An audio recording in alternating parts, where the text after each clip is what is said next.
2026년 1월 16일 들어보죠. 서울중앙지방법원 제35형사부 공판 개정에 앞서 법정 질서 유지와 관련한 안내 말씀을 드리겠습니다.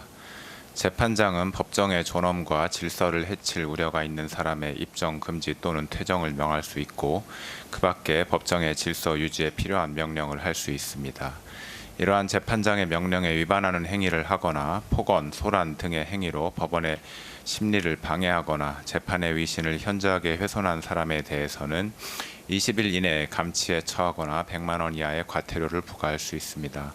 따라서 본 법정 안에 계신 분들은 모두 재판이 진행되는 동안 엄숙하게 질서를 유지하여 주시고, 이에 관한 재판장의 명령에 따라 주시기 바랍니다. 이제 서울중앙지방법원 2025 고합 1010호 사건의 선고 공판을 진행하겠습니다. 먼저 당사자 및 소송 관계인의 출석을 확인하겠습니다. 특별검사 측에서는 어느 분이 나오셨습니까? 네, 바우스 특별검사부 차병곤, 김다락, 장지영, 김구열, 유승재 검사 출석했습니다. 예. 변호인 측에서는 어느 분이 나오셨습니까? 네, 김홍일, 배보윤, 유정화, 송진우 변호사 출석했습니다. 네. 예, 이제 피고인을 입정하도록 할 것인데, 피고인이 들어오는 동안 소송 관계인 및 방청인들께서는 자리에서 일어나거나 소리를 내지 마시고 착석하신 상태에서 질서를 유지하여 주시기 바랍니다. 피고인 입정하십시오.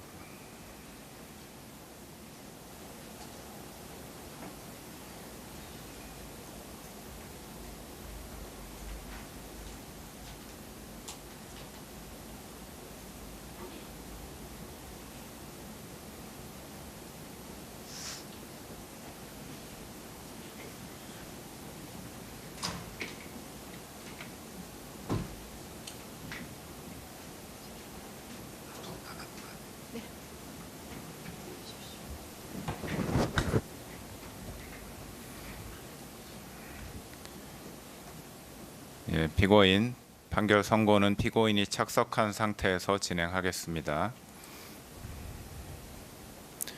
판결을 선고하겠습니다.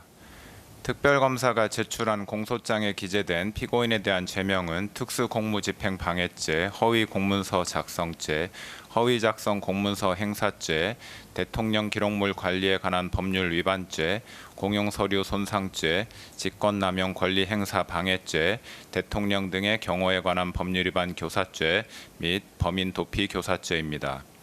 공소사실의 요지는 다음과 같습니다. 국무위원 심의권 침해 관련 직권남용 권리행사 방해 범행 부분입니다. 피고인은 2024년 12월 3일 22시경을 기하여 대한민국 전역에 비상계엄을 선포하기에 앞서 같은 날 20시경 국무총리 한덕수, 외교부 장관 조태열, 통일부 장관 김영호, 법무부 장관 박성재, 행정안전부 장관 이상민만을 대통령실로 불러 비상계엄 선포 계획을 알렸습니다. 그 다음에 국무회의 의사 정족수를 채우기 위해 국무위원들을 추가로 소집하면서 나머지 13명의 국무위원들 중 자신이 임의로 선정한 기획재정부 장관 최상목, 농림축산식품부 장관 송미령, 보건복지부 장관 조규홍, 중소벤처기업부 장관 오영주, 국토교통부 장관 박상우, 산업통상자원부 장관 안덕근 등 6명에게만 연락하여 이유는 알려주지 않은 채 대통령실로 오도록 지시하고, 이 6명 중 최상목, 송미령, 조규홍, 오영주가 대통령실에 도착하여 국무회의 정족수인 11명이 채워지게 되자 회의를 종료하고 22시 27분경 비상계엄을 선포하였습니다. 그럼으로써 출석하라는 연락을 받지 못한 교육부 장관 이주호, 과학기술정보통신부 장관 유상임, 국가보훈부 장관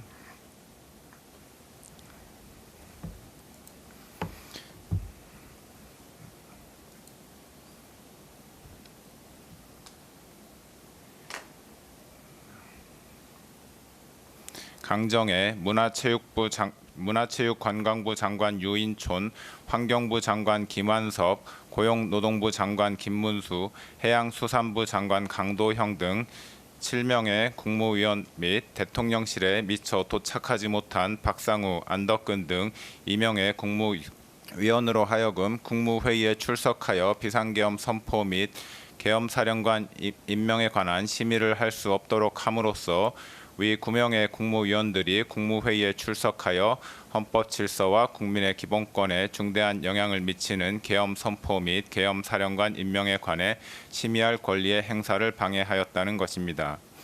비상계엄 선포 문서 사후 작출 관련 허위 공문서 작성 및 행사 범행 부분입니다.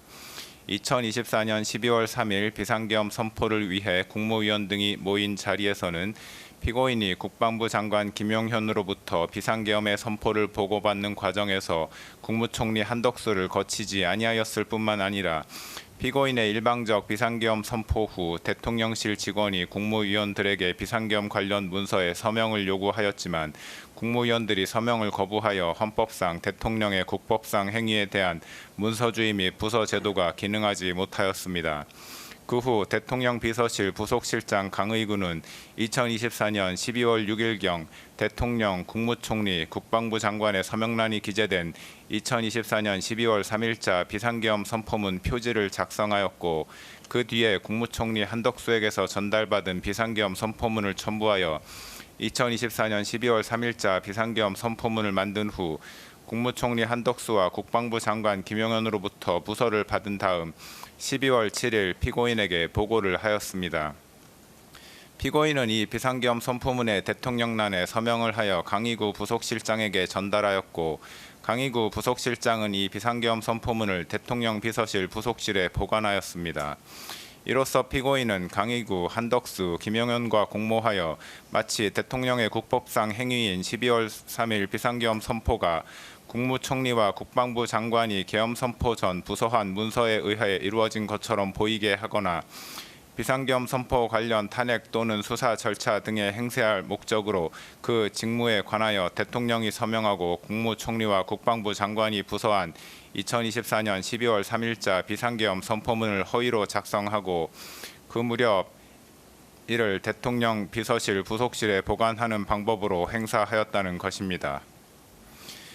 비상계엄 선포문 등 필기 관련 대통령 기록물 관리에 관한 법률 위반, 공용서류 손상 범행 부분입니다.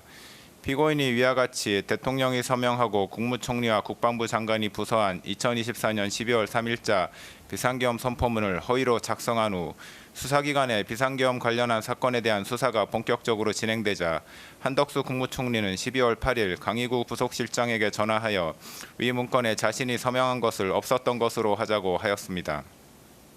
피고인은 2024년 12월 10일경 강의구로부터 위와 같은 한덕수의 말을 보고받자 총리의 뜻이 그렇다면 그렇게 해라 라고 강의구에게 말하여 허위로 작성된 위 2024년 12월 3일자 비상계엄 선포문을 폐기할 것을 승인하였습니다. 이에 강의구가 위 문서를 문서 3단기에 넣어 파쇄하는 방법으로 폐기함으로써 피고인은 한덕수, 강의구와 공모하여 무단으로 대통령 기록물인 동시에 공무소에서 사용하는 서류인 위 비상계엄 선포문을 손상하였다는 것입니다. 비상계엄에 따른 정치적, 사법적 위기 타개를 위한 허위 공보 관련 직권남용 권리 행사 방해 범행 부분입니다. 2024년 12월 4일 비상계엄 해제 발표 이후 국회와 언론에서는 피고인의 비상계엄 선포 행위는 실체적, 절차적 요건을 갖추지 못한 것으로 위헌, 위법적 행위에 해당하고 탄핵 사유에 해당한다는 문제 제기가 지속되었고 검찰, 공수처, 경찰 등 수사기관이 피고인과 공범들에 대해 내란죄 등의 수사에 착수하였으며 나아가 야당 의원 191명이 대통령 탄핵 소추안까지 발의하는 상황에 이르는 등 국내외적으로 정치적, 사법적 위기에 처하게 되었습니다.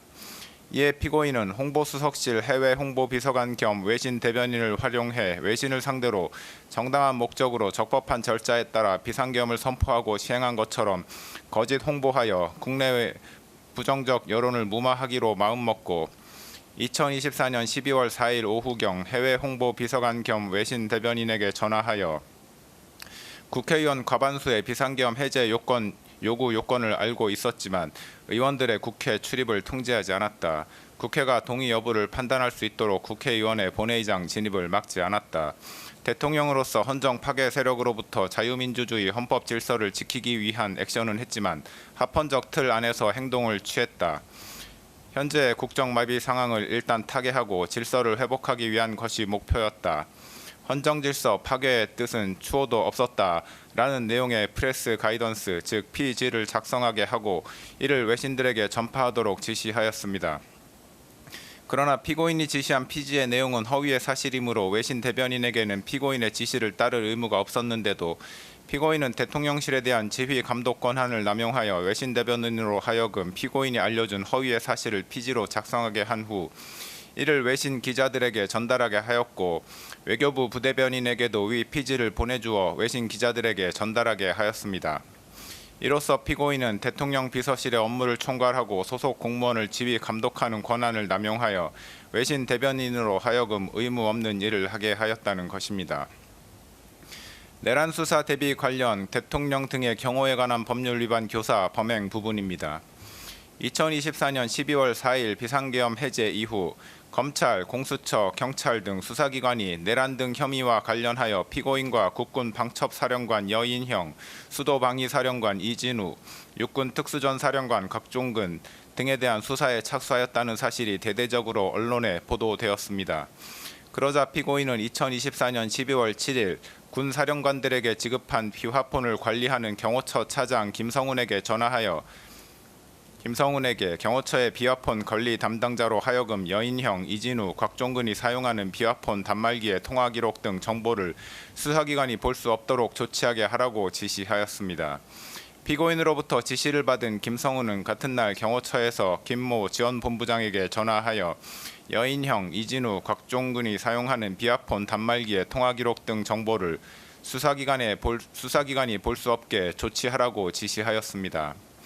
이로써 여인형 등이 사용하는 비화폰 단말기의 통화 기록 등 정보를 수사기관이 볼 수 없도록 하기 위하여 경호처 차장 김성훈으로 하여금 지원본부장을 상대로 직권을 남용하도록 교사하였다는 것입니다. 2024년 12월 30일자 체포 및 수색영장 등 재판 집행 관련 특수공무집행 방해, 직권남용 권리행사 방해 및 범인 도피 교사 범행 부분입니다.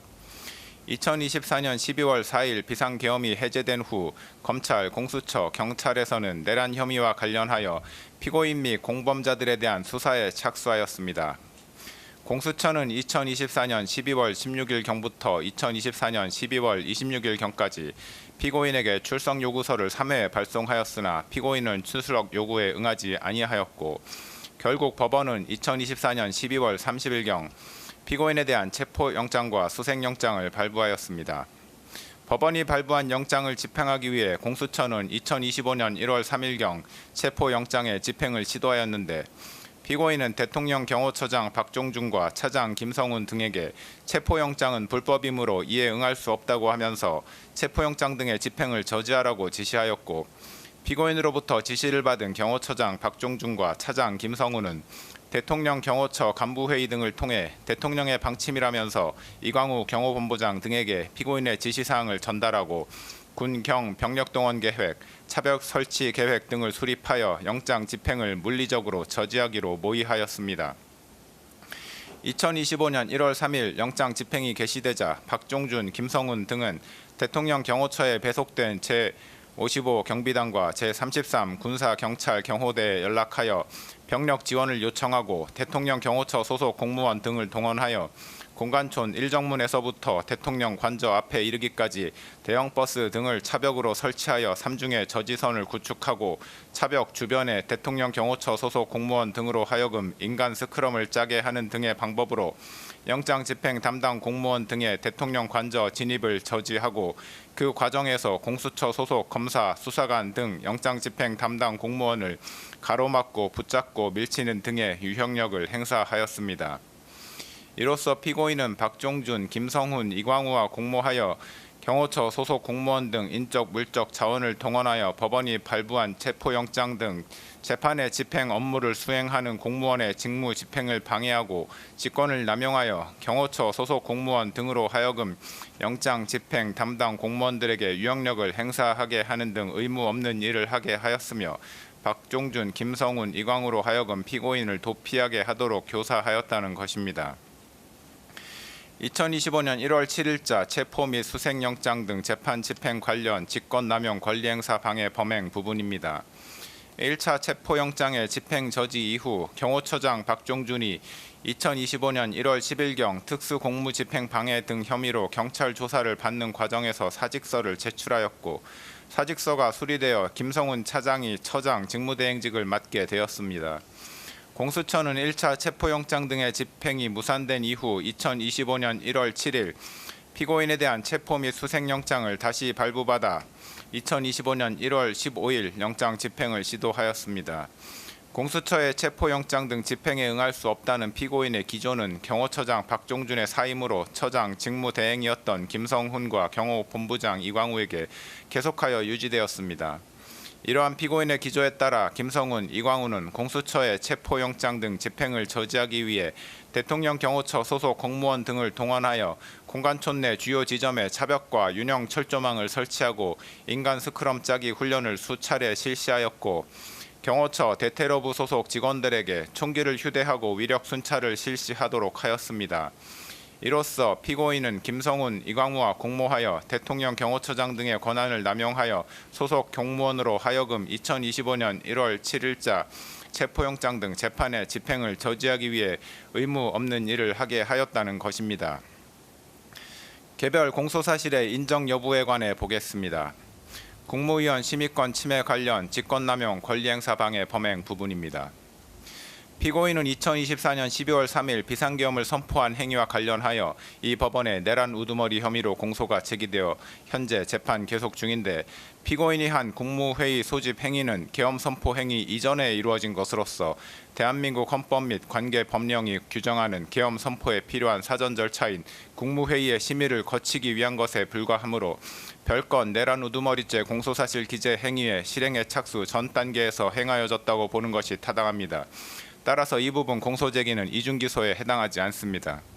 헌법과 계엄법 등 관계 법령의 문헌과 그 입법 취지 및 대통령의 권한 행사와 관련하여 국무회의의 심의가 갖는 제도적 의의 등을 종합적으로 고려하면 모든 국무위원은 국무회의의 구성원으로 국정을 심의할 권한을 가진다고 판단됩니다.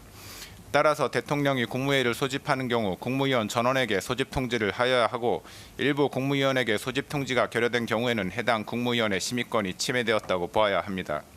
피고인은 자신이 임의로 특정한 일부 국무위원들에게만 국무회의 소집 통지를 하였으므로 통지를 받지 못한 교육부 장관, 과학기술정보통신부 장관, 국가보훈부 장관, 문화체육관광부 장관, 환경부 장관, 고용노동부 장관, 해양수산부 장관 이상 7명의 국무위원들의 심의권을 침해하는 행위를 하였다고 판단됩니다. 피고인은 비상계엄의 밀행성과 신속성의 요청에 기인하여 국무위원들 전체에 대한 소집 통지를 하지 못한 것이므로 통상의 국무회의와 달리 계엄 선포와 관련하여 일부 국무위원에게 소집 통지를 하지 못한 것에는 정당한 사유가 있다고 주장하나 헌법과 관계 법령상 긴급한 경우에 그와 같이 소집 통지를 하지 않아도 무방하다는 취지의 예외 규정은 없습니다. 피고인이 주장하는 계엄 선포 사유, 즉 당시 야당이었던 더불어민주당의 다수의 고위공직자에 대한 탄핵 시도 내지 탄핵 소추안의 발의, 국가정보원의 선거관리위원회 시스템 점검 결과 등에 의하여 드러난 부정선거 의혹 해소, 국회의 2025년도 예산안 삭감에 따른 안보 공백 상황 초래 등을 고려하여 보더라도 피고인이 비상계엄 선포 이전에 국무위원 전원에 대한 소집 통지를 하지 못한 것을 정당화할 수 있을 정도로 긴급한 상황 하에 있었다고는 보기 어렵습니다. 피고인이 소집 통지를 한 국무위원과 그렇지 아니한 국무위원 사이에 계엄 선포의 보안 유지 필요성과 관련하여 의미 있는 합리적 차이가 존재한다고도 볼 수 없습니다.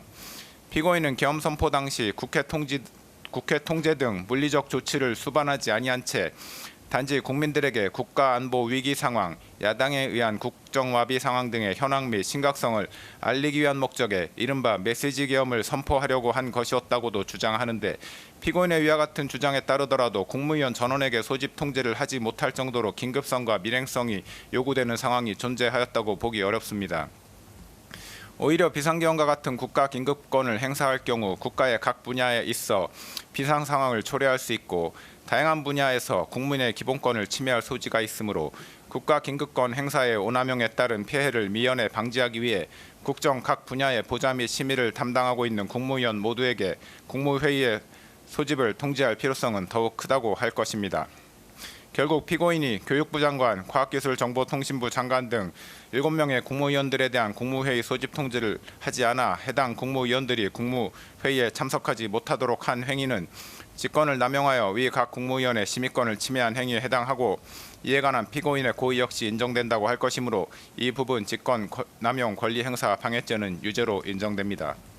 다만 피고인이 이와 같이 국무위원 7명에 대하여 국무회의 소집 통지를 하지 않았던 것과 달리 기획부 재정부 장관, 농림축산식품부 장관, 보건복지부 장관, 중소벤처기업부 장관, 국토교통부 장관, 산업통상자원부 장관 이상 6명의 국무위원에게는 대통령실로 오도록 연락함으로써 소집 통지를 하였는데 그중 대통령실에 늦게 도착한 국토교통부 장관과 산업통상자원부 장관은 국무회의에 참석하지 못하였습니다. 그런데 정부 조직법, 국무회의 규정 등 관계 변명에 의하더라도 국무회의 소집 통지에 관하여 그 통지의 구체적인 내용이나 방식 등을 제한하는 규정은 찾아볼 수 없고 소집 통지를 한 국무위원 전원이 국무회의에 실제로 참석할 때까지 국무회의를 개최할 수 없다는 규정 역시 존재하지 않습니다. 따라서 대통령인 피고인이 국무회의의 안건인 비상겸의 선포가 가지는 긴급성과 보안성을 고려하여 국무위원들에게 국무회의 개최 여부나 안건에 관한 언급 없이 단지 대통령실로 오도록 하는 방식으로 소집 통지를 하였다거나 소집 통지를 한 국무위원들이 모두 도착하기도 전에 의사정족수에 해당하는 국무위원들이 출석한 즉시 국무회의를 개최하였다고 하더라도 미처 출석하지 못한 국무위원들에 대하여 그 심의권을 침해할 고의가 있었다거나 국무회의의 소집 및 개최와 관련하여 관계 변명을 위반하였다고 단정하기 어렵습니다. 그렇다면 이 부분 공소사실 중 국토교통부 장관과 산업통상자원부 장관의 2명에 대한 공소사실은 범죄 증명이 없는 경우에 해당하여 무죄라고 할 것입니다. 다만 이 무죄 부분 공소사실은 그와 상상적 형하 관계에 있는 교육부 장관, 과학기술부, 정보통신부 장관 등 7명의 국무위원에 대한 심의권 침해 관련 각 직권남용 권리 행사 방해죄를 유죄로 인정하는 이상 따로 주문해서 무죄를 선고할 것은 아닙니다. 사후부서 관련 허위 공문서 작성 및 행사, 대통령 기록물 관리에 관한 법률 위반, 공용 서류 손상 범행 부분입니다. 이 부분 공소사실에 기재된 강희구 대통령실 부속실장이 작성한 문서는 비상계엄 선포라는 제목 아래에 2024년 12월 3일 22시 00분 부로 비상계엄을 선포한다는 내용이 기재되어 있고 그 밑에 대통령의 서명, 작성일자 2024년 12월 3일 국무총리와 국방부 장관의 부서로 구성되어 있습니다. 문서의 기재 형식과 내용에 비추어 보면 이 문서는 작성 권한 있는 공무원인 피고인이 서명의 방식으로 결재함으로써 성립된 문서에 해당합니다. 또한 이 문서는 2024년 12월 3일 비상계엄 선포 전에 일부 국무위원들에게 배포되었던 부서문이 첨부되지 않은 비상계엄 선포문과는 별개의 독립된 역할과 성격을 가진 문서로서 비상계엄 선포문과 함께 계엄 선포와 관련하여 작성되는 문서에 해당한다고 판단됩니다.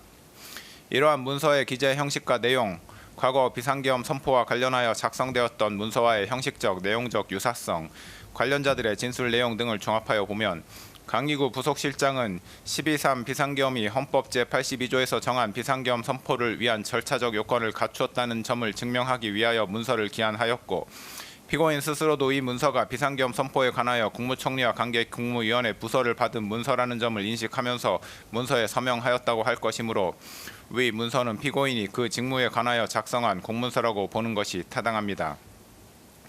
그런데 이 문서는 실제로 2024년 12월 6일에 양식이 작성되어 12월 7일에 피고인의 서명이 이루어졌는데도 불구하고 그 내용은 마치 2024년 12월 3일 작성되어 대통령 및 관계 국무위원회 서명이 이루어진 것처럼 기재되어 있으므로 그 자체만으로도 이미 허위의 공문서에 해당합니다.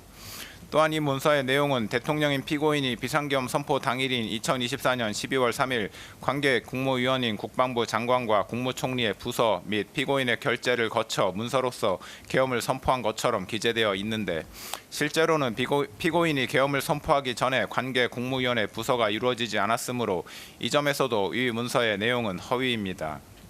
피고인은 강희구 부속실장이 가져온 위 문서를 보고 서명을 하였고 서명 당시 문서에 기재된 작성 및 결재 일자와 실제 작성 및 결재 일자가 상이하다는 점 및 계엄 선포 전에 관계 국무위원회 부서가 이루어지지 않았는데도 불구하고 위 문서에 마치 계엄 선포 전에 국방부 장관과 국무총리의 부서가 이루어진 것처럼 기재되어 있다는 점을 명확히 인지하면서 문서에 서명하였으므로 허위 공문서 작성죄 고의가 있었다고 충분히 인정됩니다. 또한 피고인은 향후 비상계엄 선포 요건이 문제가 될 경우 등에 대비하여 비상계엄에 관하여 헌법 제82조에서 정한 문서 주의 및 부서제도 요건을 갖추었다는 점을 증명하기 위한 문서로 사용할 목적으로 위 문서에 서명하였다고 보이므로 문서를 행사할 목적도 있었다고 인정됩니다. 결국 피고인에 대한 허위 공문서 작성죄 공소사실은 유죄로 인정됩니다. 허위 작성 공문서 행사죄에 관하여 봅니다. 허위 작성 공문서 행사죄가 성립하기 위해서는 허위 공문서를 문서가 허위 작성되었다는 사정을 알지 못하는 사람들도 열람할 수 있게 하는 등 문서에 관한 공공의 신용을 위태롭게 하는 행위가 존재한다고 볼 수 있어야 합니다. 그런데 강희구 부속실장은 2024년 12월 7일 작성한 부서문서에 대한 서명이 완료된 후 이를 자신의 사무실 책상 서랍 안에 보관하였다가 한덕수 국무총리에게서 폐기 요청을 받고서 피고인에게 이를 보고한 후 2024년 12월 10일 폐기하였습니다. 강희구 부속실장은 그동안 이를 다른 사람에게 제시하거나 외부에 공고 내지 제출하는 등의 행위는 하지 않았던 것으로 보입니다. 이러한 사정만으로는 위 문서가 허위 작성되었다는 사정을 알지 못하는 다른 사람들이 해당 문서를 열람할 수 있는 상태에 있었다고는 볼 수 없으므로 문서에 관한 공공의 신용을 위태롭게 하는 행위가 존재하였다고 보기 어렵습니다. 따라서 이 부분 공소사실은 범죄 증명이 없어 무죄라고 판단됩니다. 대통령 기록물 관리에 관한 법률 위반죄 및 공용서류 손상죄 부분입니다. 대통령 기록물 관리에 관한 법률 제2조 제1호는 대통령 기록물을 대통령의 직무 수행과 관련하여 대통령 등의 기관이 생산, 접수하여 보유하고 있는 기록물이라고 정의하고 있습니다. 이 기록물에 해당하기 위해서는 문서, 도서, 대장, 카드, 도면, 시청각물, 전자문서 등 모든 형태의 기록 정보 자료 또는 행정 박물일 것, 대통령의 직무 수행과 관련될 것, 그 생산 또는 접수 주체가 대통령 또는 대통령의 보좌기관, 자문기관 및 경호 업무를 수행하는 기관 또는 대통령직 인수위원회일 것, 생산 또는 접수가 완료되었을 것 이상의 4가지 요건을 갖추어야 합니다. 앞서 본 허위 공문서는 문서 형태로 되어 있고 결재권자는 당시 대통령이었던 피고인이며 12.3 비상계엄이 헌법 제82조에서 정한 비상계엄 선포를 위한 절차적 요건을 갖추었다는 점을 증명하기 위한 목적으로 작성되었으므로 대통령의 직무 수행과 관련하여 작성되었다고 할 것이고 결재권자인 피고인의 결재가 이루어짐으로써 공문서로 성립된 동시에 대통령 기록물로도 생산되었다고 할 것입니다. 따라서 위 문서는 대통령 기록물에 해당합니다. 또한 공용서류 손상죄에서 말하는 공용서류란 공모서에서 사용하는 서류 기타 전자기록을 말하는데 그 해당 여부를 판단함에 있어 문서의 완성 여부, 공문서로서의 효력이 생겼는지 여부나 정식 결재 절차를 거쳤는지 등은 관련이 없습니다. 이 사건에서 문제되는 문서는 공문서로 성립되었으므로 공용서류에 해당하고 문서가 폐기될 무렵 그 문서를 사용할 의사나 목적이 명백히 소멸되었다고 볼 만한 정황을 찾아볼 수 없습니다.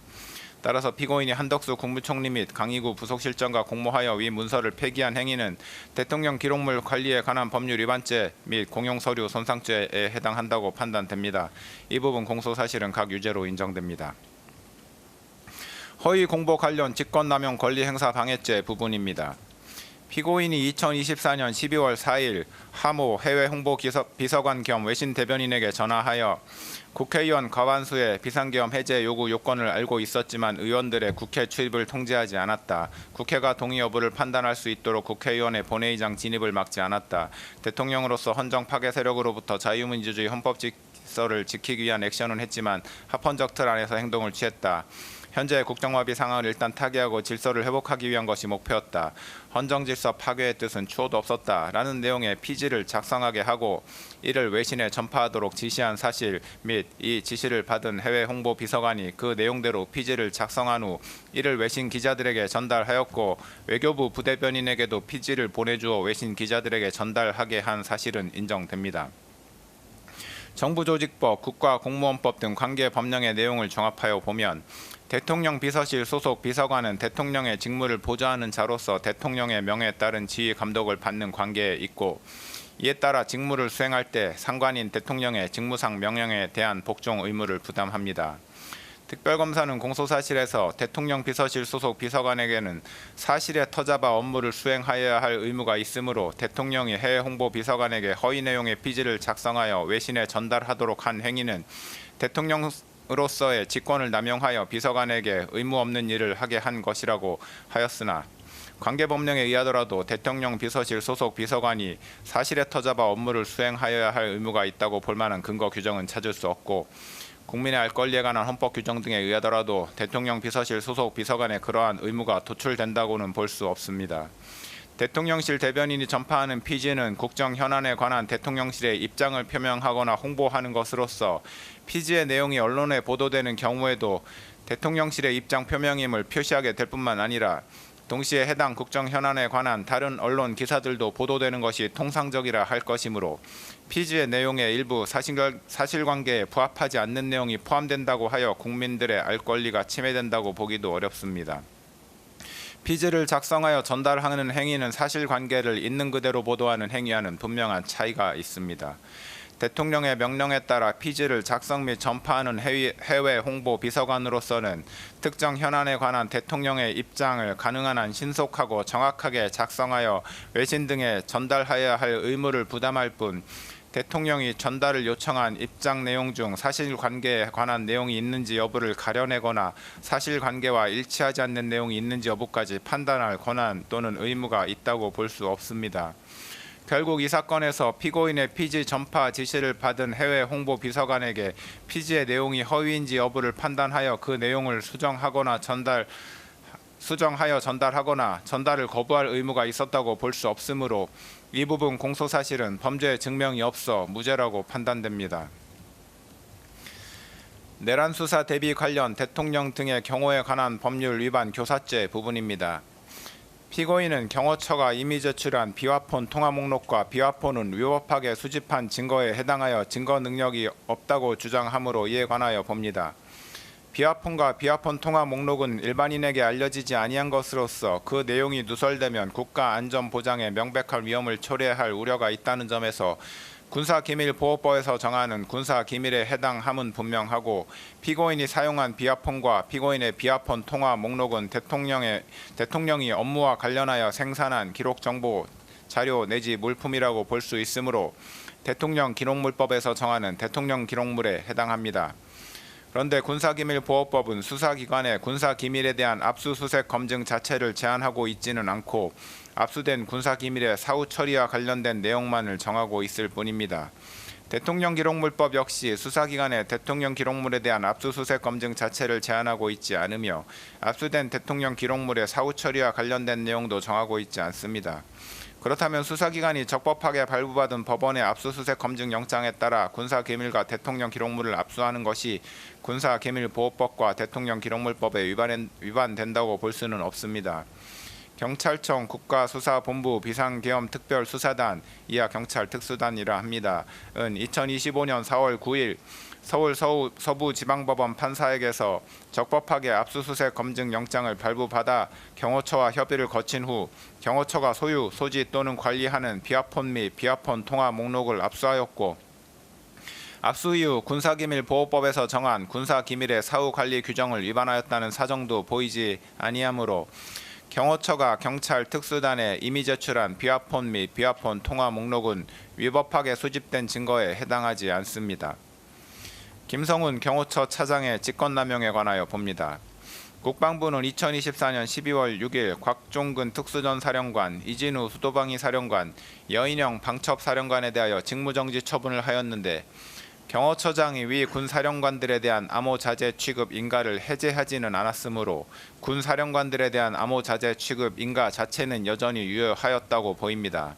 따라서 직무 정지된 군 사령관들이 곧바로 경호처의 비화폰을 반납하지 아니하였다고 하여 그 자체가 보안 사고에 해당한다고 해석할 수는 없습니다.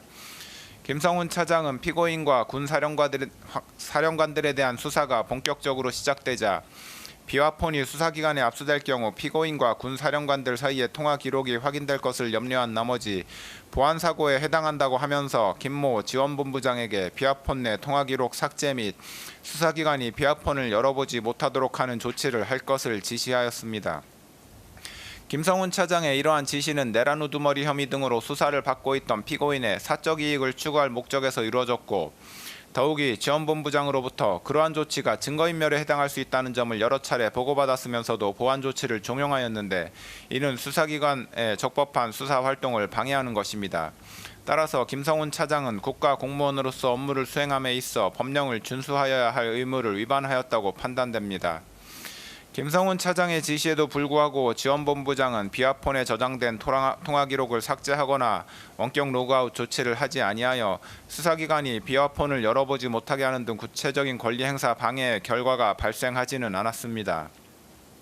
그러나 구체적인 권리 행사 방해 결과가 발생하지 않았다고 하더라도 대통령 경호법상 직권남용죄는 성립합니다.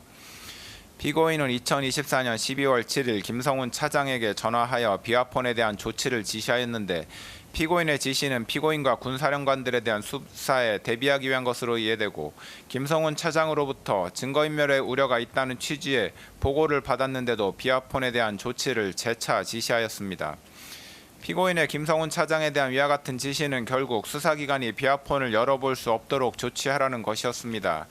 김성훈 차장에게 대통령 경호법상 직권남용죄가 성립하는 이상 김성훈 차장에게 위와 같은 지시를 한 피고인에게는 대통령 경호법 위반 교사죄가 성립한다고 보는 것이 타당합니다. 이 부분 공소사실은 유죄로 인정됩니다.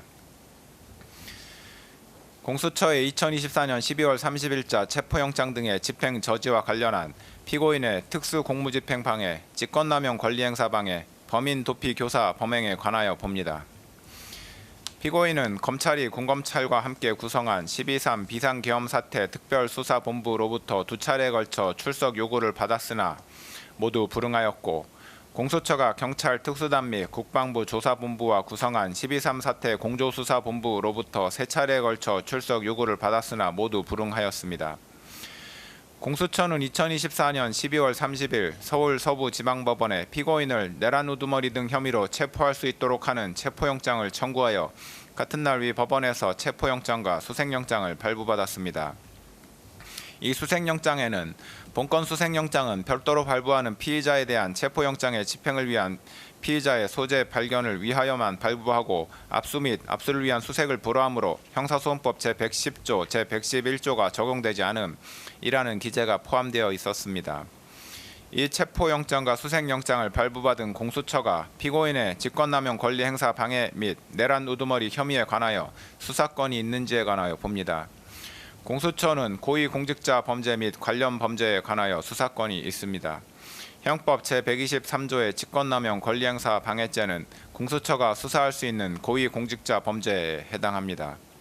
피고인은 대통령으로서 헌법 제84조에 따라 내란 또는 외환의 죄를 범한 경우를 제외하고는 재직 중 형사상의 소출을 받지 아니하나 헌법 제84조는 형사상 소출을 받지 아니한다고만 규정하고 있을 뿐이고 헌법 및 법률에서 대통령에 대한 수사를 제한하고 있지는 아니한 점, 수사기관의 수사는 형사상 소출을 반드시 전제하는 것은 아니므로 형사상 소추와 수사기관의 수사는 분명히 구분된다는 점 등에 비추어 보면 공수처는 대통령 신분이었던 피고인의 형법상 직권남용 권리행사 방해 혐의에 대하여 수사를 할 수 있다고 판단됩니다. 공수처는 피고인의 직권남용 권리행사 방해 혐의에 대하여 수사를 하던 중 피고인의 내란 우두머리 혐의가 직권남용 권리행사 방해의 관련 범죄에 해당한다고 판단하여 피고인의 내란 우두머리 혐의에 대한 수사에 착수하였습니다. 피고인의 직권남용 권리행사 방해 혐의와 내란 우두머리 혐의는 사실관계가 동일하여 중간행위나 다른 원인의 매개 없이 직접 연결되고 직권남용 권리행사 방해 혐의에 대한 수사 과정에서 자연스럽게 피고인의 내란 우두머리 혐의가 드러날 수밖에 없는 관련성이 인정되므로 공수처는 피고인의 내란 우두머리 혐의를 관련 범죄로서 수사할 수 있습니다. 따라서 공수처는 피고인의 직권남용 권리행사 방해 및 내란 우두머리 혐의에 관하여 모두 수사권이 있습니다. 2024년 12월 30일자 체포영장 등이 관할을 위반한 것인지에 관하여 봅니다. 공수처법상 대통령이었던 피고인에 대한 내란 우두머리죄 및 직권남용 권리행사 방해죄는 공수처에 수사권이 있기는 하지만 공수처 검사가 직접 공소를 제기할 수 있는 범죄는 아닙니다. 이 경우 공수처는 수사관계 서류와 증거물을 서울중앙지방검찰청 소속 검사에게 송부하여야 하는데 서울중앙지방검찰청이 공수처로부터 송부받은 사건을 반드시 서울중앙지방법원에 공소 제기해야 하는 것은 아닙니다. 공수처법은 공수처 검사가 공소를 제기하는 고위공직자 범죄 등 사건의 제1심 재판은 서울중앙지방법원에 관할로 한다라고 정하고 있을 뿐입니다. 한편으로 공수처법은 형사소송법을 준용하도록 하고 있으므로 결국 공수처의 영장 청구에 관한 재판의 관할은 형사소송법에 따라 정해진다고 보는 것이 타당합니다. 피고인의 내란 우두머리 및 직권남용 권리행사 방해 범행은 서울 용산구에 위치한 대통령실에서 이루어졌고 공수처가 피고인의 혐의 사실에 대하여 수사할 당시 피고인은 서울 용산구에 있는 대통령관저에서 거주하였으므로 형사소송법에 따라 서울 용산구를 관할하는 서울 서부지방법원의 형사소송법상 토지관할이 인정됩니다. 따라서 공수처가 피고인에 대한 체포영장 등을 서울 서부지방법원에 청구하여 이 법원에서 영장을 발부받은 것은 관할 위반에 해당하지 않습니다.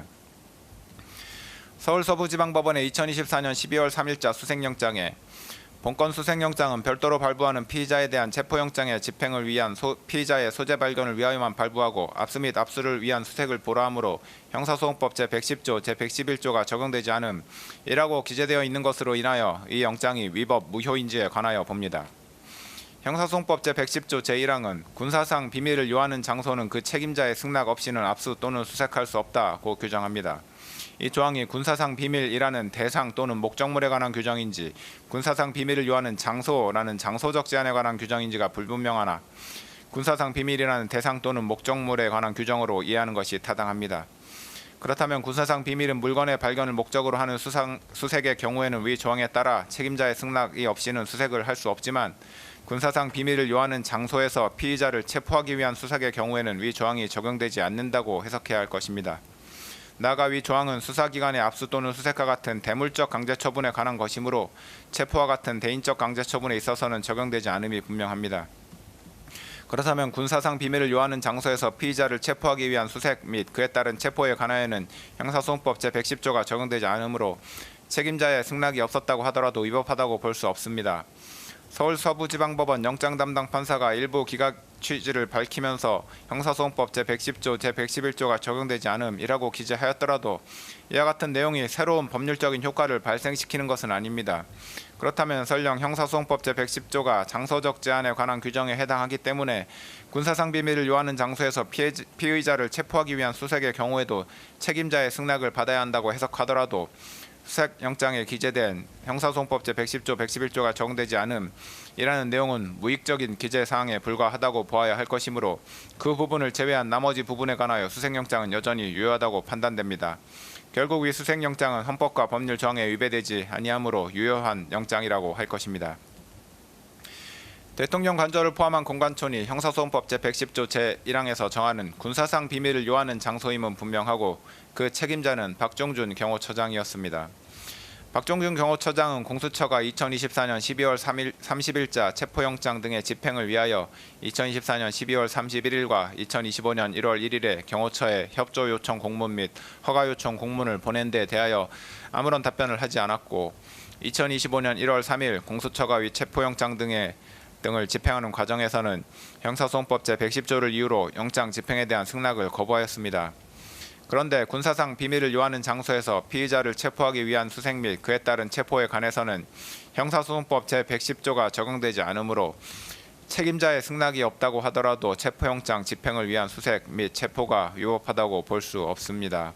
설령 형사소송법 제110조가 적용되어 책임자인 경호처장의 승낙이 필요하다고 해석하더라도 같은 조 제2항에 따라 해당 장소의 책임자는 국가에 중대한 이익을 해하는 경우를 제외하고는 승낙을 거부하지 못하는데 국회에서 탄핵소추가 의결되어 대통령으로서의 권한 행사가 정지되어 있었던 피고인을 내란 우두머리 및 직권남용 권리행사 방해 혐의로 체포하는 것이 국가에 중대한 이익을 해하는 경우에 해당한다고 볼 수는 없으므로 책임자인 경호처장은 영장 집행을 승낙하였어야 할 것입니다.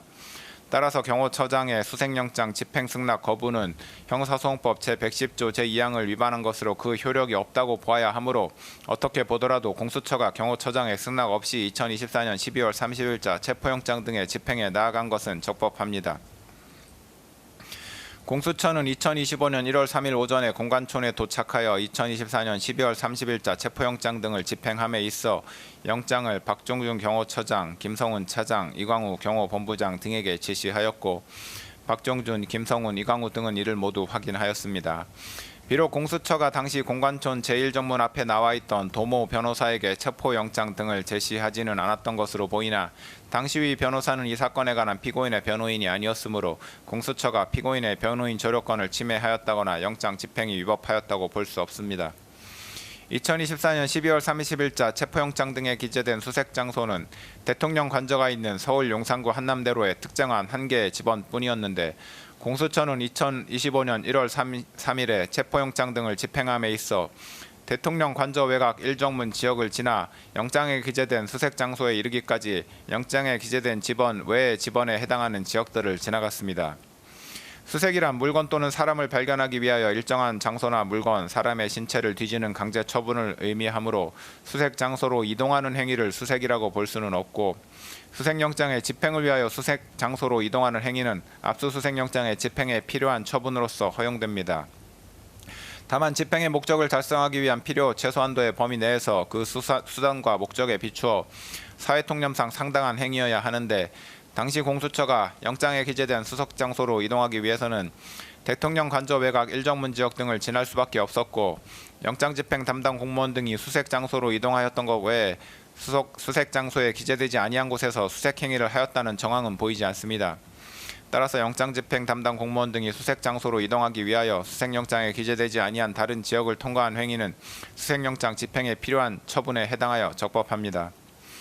2024년 12월 30일자 체포영장 등을 집행하는 과정에서 영장 집행 담당 공무원 등은 공관촌 내에서 사진 또는 동영상을 촬영하여 체증을 하였습니다. 공관촌이 군사기지 및 군사시설보호법에서 정하고 있는 군사기지 또는 군사시설에 해당함은 분명합니다.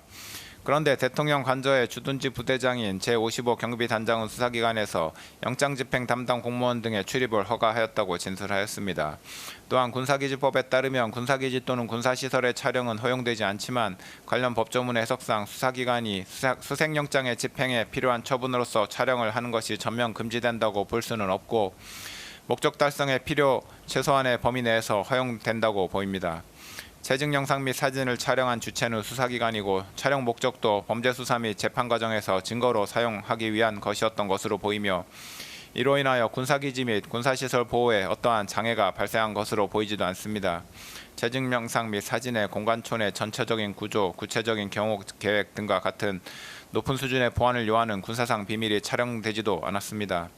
이러한 사정들에 비춰보면 체증 영상 및 사진은 목적 달성을 위한 필요 최소한의 범위 내에서 촬영된 것으로 보이므로 군사기지법을 위반하였다고 볼 수 없습니다. 결국 영장 집행 담당 공무원 등의 2024년 12월 30일자 체포영장 등 집행은 적법하였고, 이 과정에서 촬영되고 이후 편집된 체증 자료 및 이러한 체증 자료를 제시하고 관련자들을 신문한 결과를 기재한 진술조서 등은 모두 적법하게 수집한 증거로 판단됩니다. 2024년 12월 30일자 체포영장 집행 전에 박종준 경호처장은 김성훈 차장, 경호처 각 본부장, 경찰관리관, 군사관리관 등과 함께 간부회의를 하면서 체포영장 등의 집행에 응할 수 없다는 방침을 밝혔고, 김성훈 차장, 이광우 경호본부장 등과 함께 관저지역 침투에 대비하여 1, 2, 3차에 걸쳐 차벽을 설치한다는 내용의 차벽 설치 계획을 수립하고 차벽을 설치하였으며, 제55 경비단, 제33 군사경찰 경호대 병력을 동원하라는 지시를 하였습니다. 이후 2025년 1월 3일 오전에 공수처에서 2024년 12월 30일자 체포영장 등을 집행하기 위해 공관촌 1정문에 도착한 후 1정문을 밀어서 공관촌 내부로 진입하자 박종준 경호처장은 김성훈 차장과 이광우 경호본부장에게 영장 집행 담당 공무원 등의 공관촌 내 진입을 차단하라고 지시하였습니다.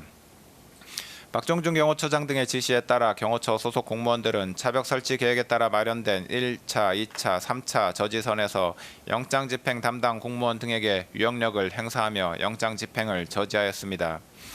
결국 그날 영장 집행에 나아갔던 공수처 검사들과 담당 공무원 등은 영장 집행을 중단하고 복귀하였습니다.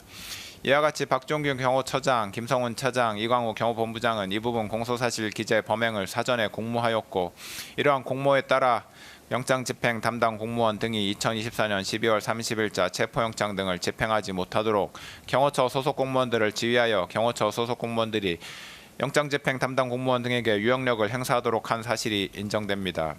그리하여 박종준 경호처장, 김성훈 차장, 이광우 경호본부장은 공수처의 2024년 12월 30일자 체포영장 등의 집행을 방해하고 직권을 남용하여 경호처 소속 공무원들에게 의무 없는 일을 하게 하였으며, 벌금형 이상의 범죄를 저지른 피고인을 도피하도록 한 것으로 판단됩니다.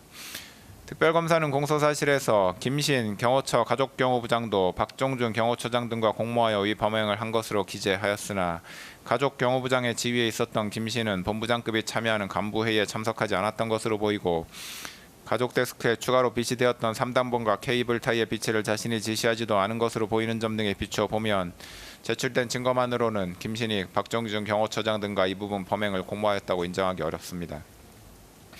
피고인은 2024년 12월 3일 비상계엄을 선포하고 그 다음날 비상계엄을 해제한 이후 공수처, 경찰청 국가수사본부, 검찰 등 수사기관이 대통령 관저에 대한 압수수색을 할 것을 염려하여 2024년 12월 8일 국방부 장관 공간에 대한 경찰 특수단의 압수수색영장 집행 당시 김성훈에게 압수수색에 응하지 말라고 지시하고 경찰 특수단 소속 수사관이 국방부 장관 공간에 출입한 사실을 보고받아 알게 되자 박종준 경호처장을 크게 질책하였습니다. 피고인은 비상계엄 해제 이후부터 줄곧 자신에 대한 수사기관의 수사에 불만을 가지면서 수사에 협조할 의사가 없음을 박종준 경호처장, 김성훈 차장 등에게 여러 차례 밝혔고 이러한 피고인의 입장은 공수처의 2024년 12월 30일자 영장 집행 당시에도 유지되었습니다. 박종준 처장과 김성훈 차장은 이와 같은 피고인의 언급을 체포영장 등에 대한 불응지시로 받아들였고 체포영장 집행에 대비하여 차벽 설치, 인력 동원 등 구체적인 계획을 수립하였습니다. 피고인은 박종준 처장과 김성훈 차장으로부터 영장 집행 담당 공무원 등이 2024년 12월 30일자 체포영장 등을 집행하기 위하여 공관촌에 진입하는 과정, 이를 경호처 소속 공무원들이 저지하는 과정, 공수처 검사와 박종준 처장이 협의하는 과정 등 전반적인 2024년 12월 30일자 체포영장 등의 집행 과정을 보고받았고 공수처 검사가 이정문을 확인하지 못하도록 하는 등 공수처의 2024년 12월 30일자 체포영장 등 집행에 불응하겠다는 입장을 보였습니다. 피고인이 2014년 12월 12일부터 국회 탄핵소추 의결로 인하여 권한 행사가 정지되었기 때문에 그때부터 2025년 1월 3일까지 대통령으로서 직무 권한을 가지지 못하였음은 분명하나 이 부분 공소사실은 피고인이 박종준 경호처장, 김성훈 차장, 이광우 경호본부장과 공모하여 그들의 직권을 남용하여 경호처 소속 공무원으로 하여금 의무 없는 일을 하게 하였다는 것이고 형법 제33조 본문에 따라 신분범의 경우 비신분자와 공범이 될 수 있으므로 피고인에 대해서 직권남용 권리행사 방해죄, 공모, 공동, 정범이 충분히 성립합니다. 따라서 피고인에 대한 이 부분 특수공무집행 방해죄, 직권남용 권리행사 방해죄, 범인도피 교사죄의 공소사실은 모두 유죄로 인정됩니다. 2025년 1월 7일자 체포영장 등의 집행과 관련한 피고인의 직권남용 권리행사 방해 범행에 관하여 봅니다. 공수처는 2024년 12월 30일자 체포영장 등의 유효기간이 만료되자 2025년 1월 6일 서울 서부지방법원에 피고인에 대한 체포 및 수색영장을 다시 청구하여 1월 7일에 이를 발부받았습니다. 이후 공수처는 2025년 1월 15일에 이 체포영장 등을 집행하였습니다. 2025년 1월 7일자 체포영장 등을 집행하는 과정에서도 영장집행 담당 공무원 등은 사진 또는 동영상을 촬영하여 체증을 하였는데 앞서 본 바와 같은 이유로 이러한 체증 영상 및 이를 제시하고 관련자들을 신문한 결과를 기재한 진술조서 등도 위법하게 수집된 증거에 해당하지 않습니다. 공수처는 2025년 1월 7일자 체포영장을 집행함에 있어서 당시 박종준 경호처장의 사직으로 인하여 경호처장 직무 대리로서 책임자의 지위에 있었던 김성훈 차장의 영장 집행에 관한 승낙을 받지 아니하였고 영장 집행을 위하여 영장에 기재된 수색장소 이외의 지역들을 통과하였는데 앞서 본 바와 같은 이유로 이러한 사정들로 인하여 영장 집행이 위법하였다고 볼 수는 없습니다. 2024년 12월 30일자 체포영장 등의 집행이 저지된 이후에도 박종준 처장, 김성훈 차장, 이광우 경호본부장 등 경호처 지휘부는 영장 집행에 응할 수 없다는 입장을 그대로 유지하였고 박종준이 경호처장에서 사직한 이후 김성훈 차장과 이광우 경호본부장은 경호처 소속 공무원들에게 공수처의 영장 집행에 대해서 더욱 강경한 입장을 피력하면서 영장 집행에 대비하여 차벽 및 윤형 철조망 설치, 인간 스크럼 훈련, 총기 배치와 위력 순찰을 지시하였습니다. 이러한 업무들은 경호 업무와 관련 없는 것이므로 김성훈 차장과 이광우 경호본부장은 직권을 남용하여 경호처 소속 공무원으로 하여금 의무 없는 일을 하게 한 것으로 판단됩니다. 공수처의 수사에 응할 수 없다는 피고인의 입장은 2025년 1월 3일 공수처의 영장 집행이 저지된 이후에도 그대로 유지됐고 피고인은 경호처 부장급 직원들과 가진 오찬 행사에서 위력 순찰 등을 지시하였으며 이에 따라 김성훈 차장과 이광우 경호본부장은 경호처 대테러 부장에게 실제로 위력 순찰을 지시하였습니다. 그리하여 피고인이 김성훈 차장, 이광우 경호본부장과 공모하여 경호처 소속 공무원들에 대해 의무 없는 일을 하게 한 사실도 인정됩니다. 이 부분 피고인에 대한 직권남용 권리 행사 방해 공소 사실도 유죄로 인정됩니다. 이상에서 본 바와 같이 공소 사실 중 국무위원들의 심의권 침해 관련 직권남용 권리 행사 방해죄 중 소집 통지를 받지 못했던 국무위원 7인에 대한 부분, 허위공문서 작성죄, 대통령 기록물 관리에 관한 법률 위반죄, 공용서류 손상죄, 대통령 등의 경호에 관한 법률 위반 교사죄, 특수공무집행 방해죄, 1차 체포 및 수색영장 집행 저지 관련 직권남용 권리행사 방해죄 및 2차 체포 및 수색영장 집행 저지 관련 직권남용 권리행사 방해죄, 범인도피 교사죄는 각 유죄로 인정되고 국무위원들의 심의권 침해 관련 직권남용 권리행사 방해죄 중 소집 통지를 받았으나 미처 출석하지 못한 국무위원 2인에 대한 부분, 허위 작성 공문서 행사죄, 허위 공보 관련 직권남용 권리행사 방해죄는 각 무죄로 판단됩니다. 유죄로 인정된 부분에 관한 양형의 이유를 보겠습니다.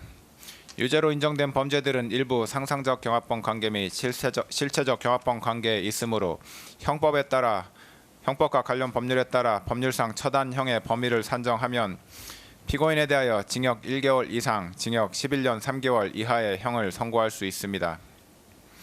그중 양형 기준이 설정되어 있는 범죄인 특수공무집행방해죄, 공용서류 손상죄, 허위 공문서 작성죄에 관한 권고 형량의 범위를 봅니다. 이 사건 특수공무집행방해죄는 제1유형인 공무집행방해, 직무강요에 해당하고 가중요소에 해당하는 특별가중요소로서 비난할 만한 범행동기, 단체 다중의 위력을 보이거나 위험한 물건을 휴대한 경우, 공무방해 정도가 중한 경우가 있으므로 특별 조정된 가중 영역에 해당하여 권고형의 범위는 징역 1년에서 6년이 됩니다. 공용서류 손상죄는 제1유형인 공용물 무효에 해당하고 특별 양형인자는 없으므로 기본 영역에 해당하여 권고형의 범위는 징역 6개월에서 1년 6개월이 됩니다. 허위공문서 작성죄는 제1유형인 소극적 목적에 해당하고 특별 양형인자는 없으므로 기본 영역에 해당하여 권고형의 범위는 징역 4개월에서 10개월이 됩니다. 이에 대하여 다수범죄 처리 기준에 따른 권고형의 범위를 산출하면 징역 1년에서 징역 11년 3개월까지가 됩니다. 구체적인 양형 이유에 관하여 봅니다.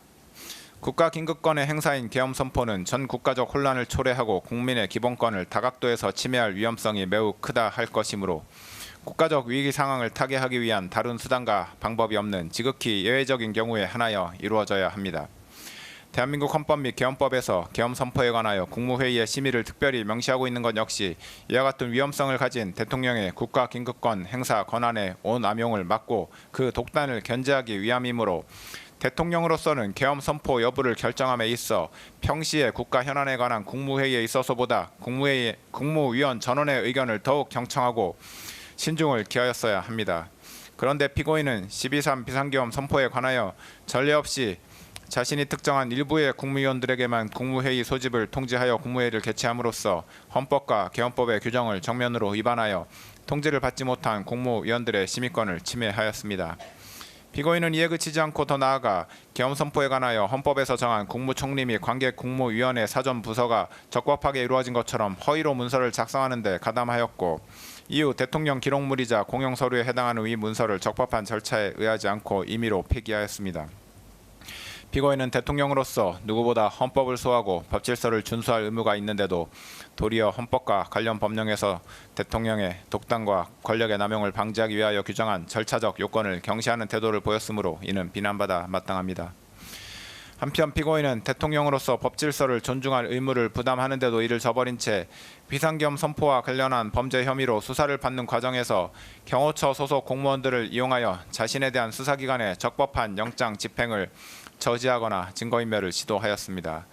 특히 피고인은 자신이 대통령으로서 가지는 막강한 영향력을 남용하여 경호처 소속 공무원들로 하여금 적법한 영장 집행을 저지하게 하였는데 이는 일신의 안위와 사적인 이익을 위하여 대한민국에 충성하는 경호처 소속 공무원들을 사실상 사병화한 것입니다.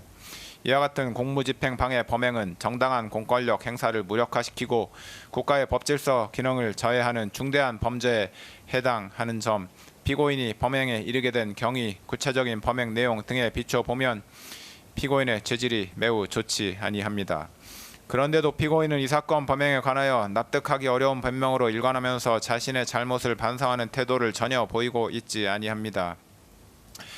이와 같은 점들에다가 당시 대통령이었던 피고인의 이 사건 범행으로 인하여 훼손된 법치주의를 바로 세울 필요성이 있는 점 등을 더하여 볼 때 피고인에게는 그 죄책에 상응하는 엄중한 처벌이 필요합니다.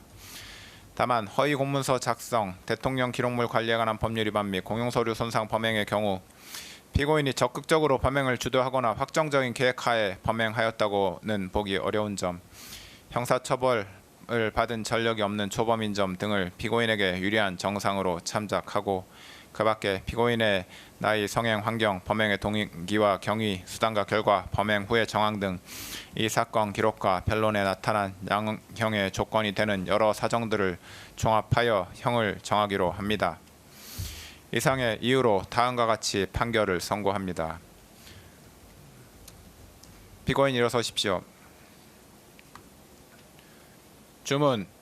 피고인을 징역 5년에 처한다. 이 사건 공소사실 중 허위 작성 공문서 행사의 점 및 허위 공보 관련 직권남용 권리 행사 방해의 점은 각 무죄. 피고인은 이 판결에 불복이 있으면 오늘부터 7일 이내에 이 법원에 항소장을 제출하여 항소할 수 있습니다. 이상으로 판결 선고를 마쳤습니다. 피고인은 퇴정하십시오.